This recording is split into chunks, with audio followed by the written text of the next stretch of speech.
Assalamu alaikum wa rahmatullah once again. Assalamu alaikum. Okay, wait.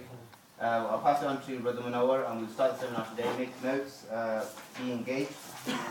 So, bismillah.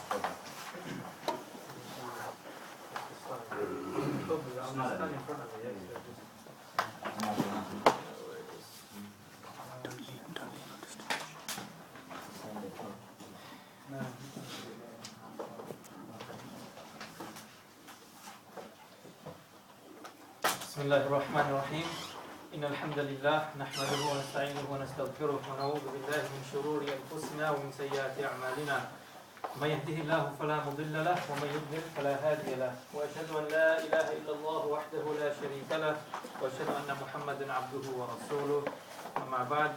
Brothers, welcome to our Islamic Finance Seminar this afternoon. I'm very pleased that you've invited me here today, and I'm really happy to see that you guys are, alhamdulillah, students of knowledge, the sacred knowledge of Allah subhanahu wa ta'ala and His deen. So it's really inspiring for me to come and speak to brothers like yourselves, because it makes me want to come and teach whatever I know, and inshallah, not only teach you guys, but you guys perhaps can bounce off with me and reflect and teach me something if I don't know, inshallah. So, it's a two-way thing here with us today, inshallah. Brother, can you guys see me on the camera? Or? Yeah?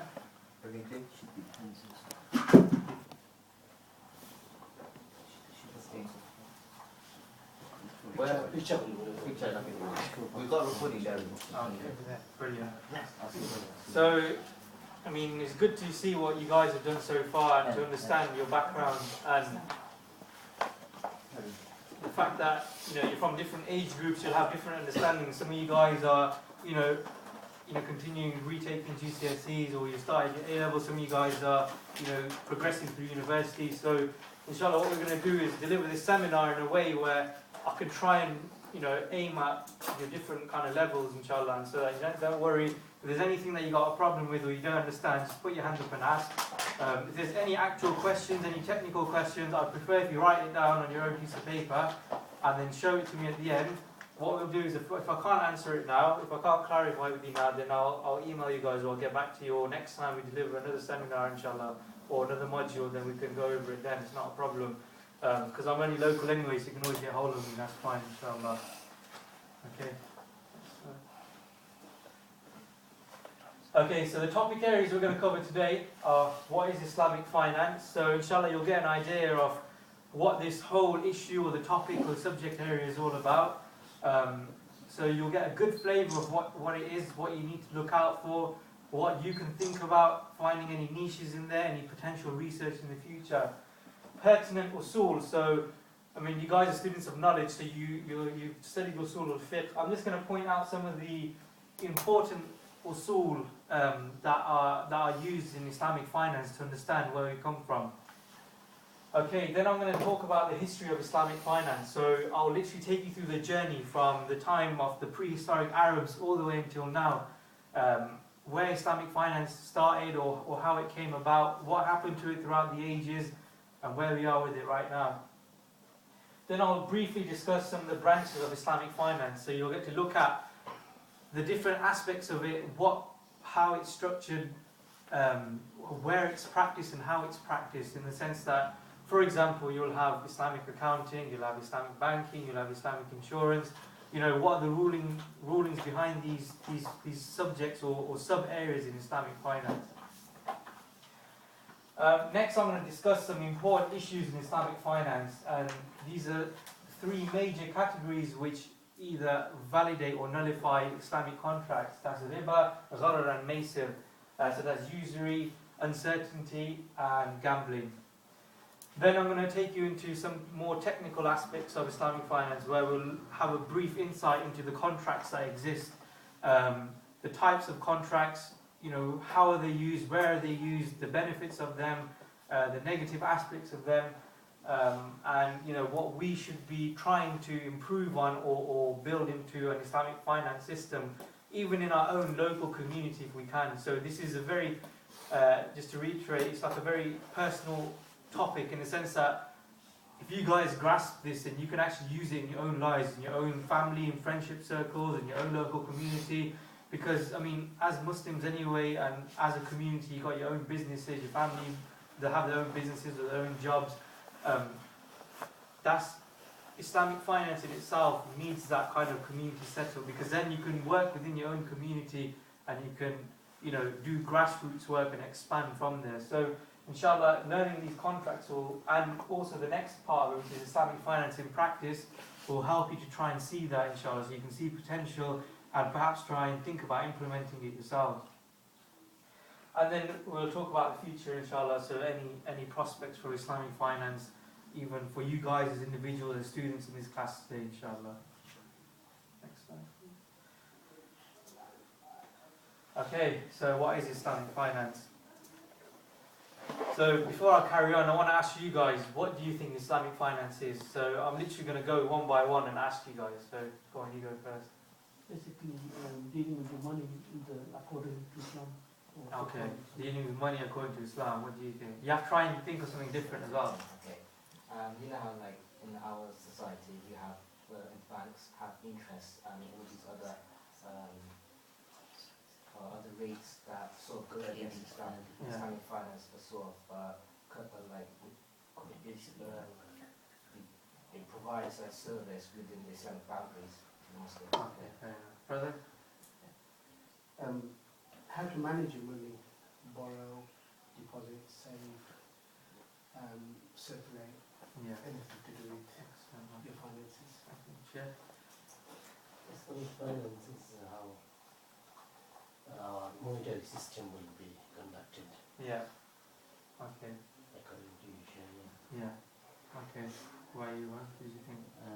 Just managing like your money and trading fairly according to like Sharia law. What about you? What do you think? Okay. No, you're not allowed to say the same thing. So maybe allocating, distributing, and sharing up money between,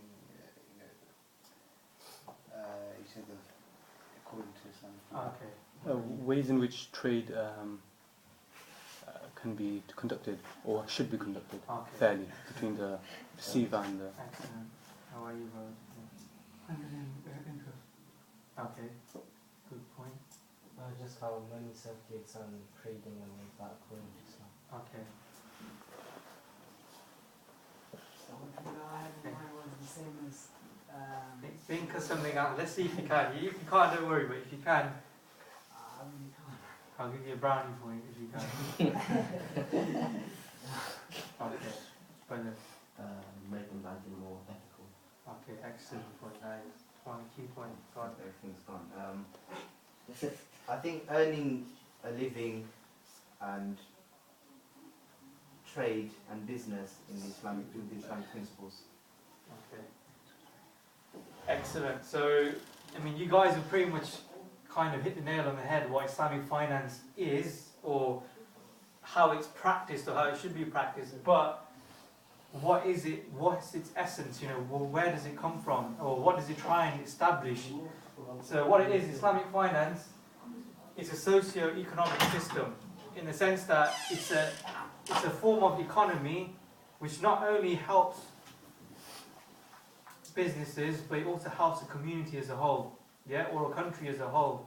So, in an Islamic sense, it's supposed to benefit the whole ummah. So that's the social aspect of it. It's also a form of egalitarianism. So, I mean, besides the fancy word egalitarianism, basically all that means is that it's about helping each other out. Yeah, so it's about cooperation.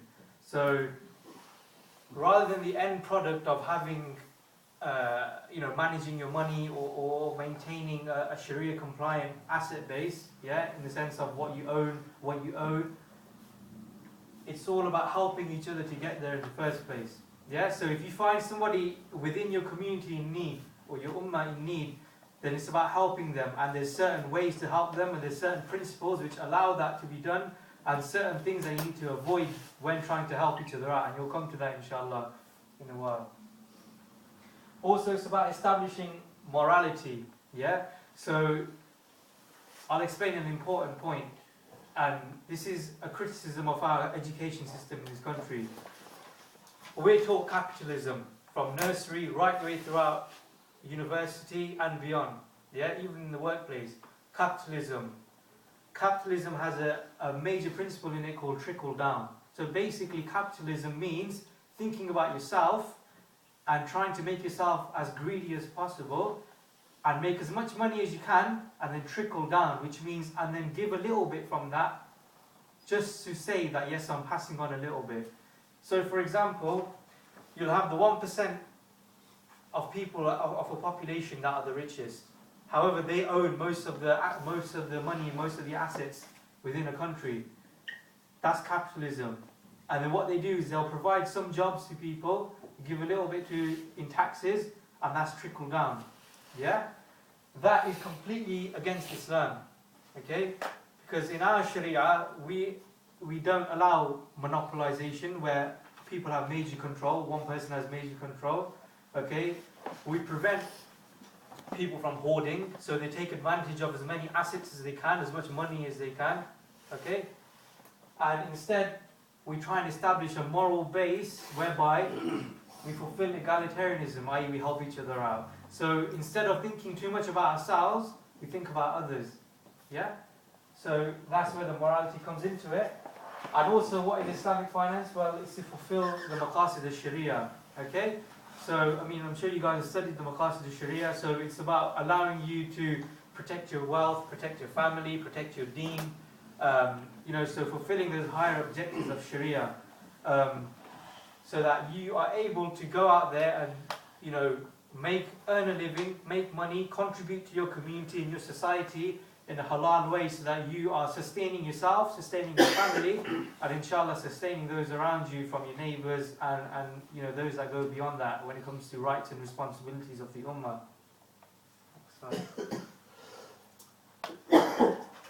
Okay, also we have a major issue.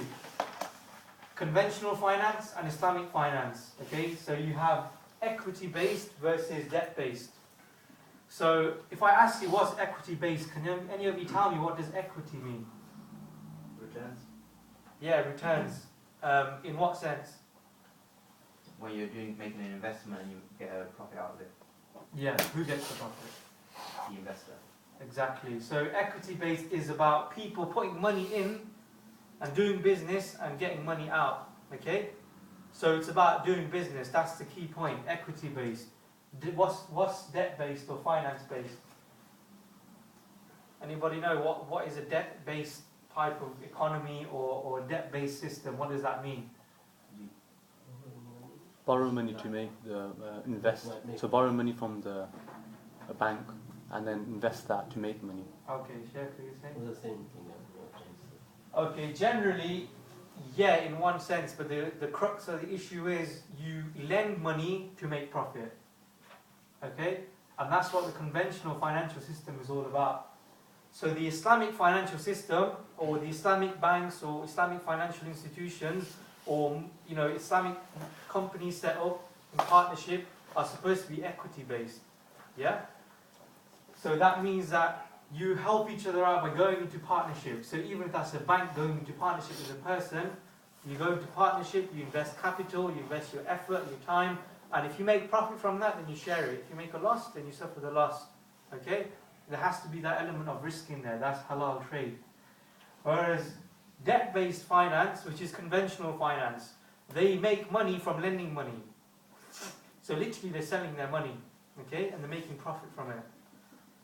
That is haram, because they're guaranteed that money in the sense that they are making sure that they're going to get that money by forcing you to pay them back.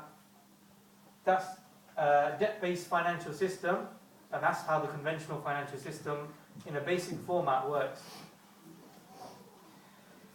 So, in addition to that, we have to understand that Islamic finance is asset-backed.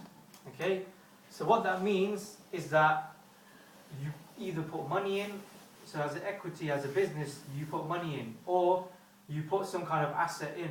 Okay? And if Collateral. it's a form of collateral, exactly. So there's asset collateral there. Okay? So Islamic finance has to be asset-backed in the sense that if you have a contract, okay, there has to be some kind of security there in an asset, in form of an asset, okay? Whereas in conventional finance, it can be asset-based. What that means is that there doesn't have to be a real asset there. And we'll understand that later on, but just to give you an example, a really quick example, I've forgotten the name of the bank now, but it's a real estate company, it's a property company in Dubai. And what happened was that they were asset-based, not asset-backed. So they forged up assets. What they did was they sold properties, okay, and secured that property, okay, and the payment for that property, not against the property itself, but against land in the ocean, okay, knowing that nobody can ever attain that land, okay. It's superficial in the sense that you're not actually going to get that land, and it was a 30-year lease on the land as well. So eventually you will never get that land at all. There's no deeds, no entitlement to it whatsoever. So that's a quick example of how conventional finance is asset-based. But you'll come to see that inshallah later on when we delve into it further. Okay, so pertinent usul. So, I mean, generally speaking, have you guys heard of the usul ibaha? That's like the principle of permissibility in muamalat, okay? So in the fiqh of muamalat, generally, okay, I'll start by this. In ibadat, in worship of Allah subhanahu wa ta'ala, all acts of worship, okay, are prohibited except a few, okay? So you can't worship anything except for Allah, okay? Make sense? In muamalat, in a general sense, it's the opposite. So everything is halal except for a few things that are prohibited. So everything to eat is halal except for pork, except for alcohol. Okay, does that make sense? So also we have the general rule of permissibility in muamalat, and there are the ayat in the Quran that justify that. Okay, so if you want reference to that, then I can give you that later on, inshallah. So that's the same with Islamic finance. So when two parties come together and they make a contract, Allah subhanahu wa ta'ala says in the Quran, "Awfu bil uqud," so fulfill your contracts. Okay. Now Ibn al-Qayyim and Ibn Taymiyyah, may Allah have mercy on them both, they explained this concept. What they said was that you can make your contracts as comprehensive as you like. So you can put in as many terms and conditions as you want, okay, so long as what you put in them isn't prohibited. Yeah? So you can have all different aspects to your contract, but they have to be within the confines of Sharia, and there's plenty of different things so that you can make it comprehensive, okay, but avoid those few things that have been prohibited. Okay, so does that make sense to everybody so far? It's all new, so it's going to sound a bit technical. Do stop me if you really want me to reiterate something again, inshallah. But as we go on, inshallah, as I said, you'll get a better understanding. So, I mean, like I mentioned, some of the examples of things that are prohibited in the contract. Of course, you can't have an interest-bearing contract, okay? So there can't be an aspect of usury in a contract. So, for example, you can't make a contract of a loan, yeah, where there's interest on there. That's simple, okay? That's one example of a contract where you've got a prohibited element to it, and that prohibition has taken it outside the fold of being permissible. Also, you have gharar, uncertainty, okay? We'll mention this again later on, but you can't make a contract where you promise to sell something that can't be delivered, okay? So if you can't deliver something, then there's no point selling it, yeah? And then you might turn around and think, hold on a minute, why are we even thinking about things that you don't even own or you can't even deliver? Why would somebody sell that?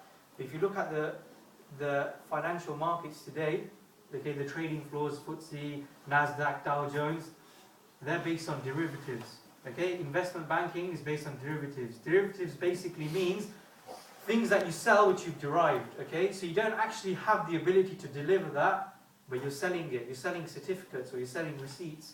Okay, so it all starts off with one person says, okay, I'm going to buy your whole harvest of oranges, okay, next spring. Okay, and then so that person, the farmer says, okay, I'll sell it to you. They haven't grown yet. And I don't know if I can deliver it, okay, because I don't know if they're going to come. But if they do come, then I'll deliver it, and we'll go from there. That's the gharar, and that's major gharar, okay, because they don't know if they can deliver it or not. But what happens then is that person who bought this, they sell that receipt on to a second party, okay, to a secondary party. That creates a secondary market. Then they go and sell that on to a tertiary market, okay, a third party. What they're trying to do is they're trying to make profit from that receipt, that piece of paper, okay? That's derivatives, and that's a major form of trading today, and that's a seriously, a seriously haram issue, if that makes sense. Okay? And there's other issues as well, which prohibit contracts, which, later on, even if we can't see that today, we'll learn in different modules, so you get a good grasp of that, inshallah. And then there's one thing which is called positive and negative screening. And that's a really big issue. What it is to do with is the derivatives market, trading, buying shares and stocks. A lot of Muslims, alhamdulillah, have been blessed with a lot of money, okay, especially in the Gulf countries. What they do is that if they leave their money sitting there, then it will lose its value over time. So they want to make some profit from it. So they look for halal companies to invest their money in. But they have to find out how these companies halal. So they have to do a negative screening. So they have to look at the things which prohibit them from investing money in that company. So they have to look at whether they have alcohol, pornography, cigarettes, movies, all of those kind of things. That's negative screening. So they have to look at if these companies have that. Okay? So if these companies do have that, then they're negative, they take them out. But there's also potential for positive screening. Okay? So if these companies, they've already done negative screening, and so far so good, the companies are halal. But they want to look for the most ethical investment. Okay, which company can they put their money in, and it's the best money, okay, the best investment. So then they do positive screening. So is this company environmentally friendly, okay? Do they help out the community? Do they have corporate social responsibility? How do they manage their employees in the company? What's their company culture like? All of these different issues are positive screening, okay? So if the company is then positively screened and it passes the test, and that's the ideal company that they should invest their money in, okay? So that again is another example of how investments in Islamic finance can be either allowed or prohibited. Okay, if you want me to stop for a second so you can take down what I just said, then I can stop for a minute, that's fine, inshallah, yeah? Just take some notes down if you want.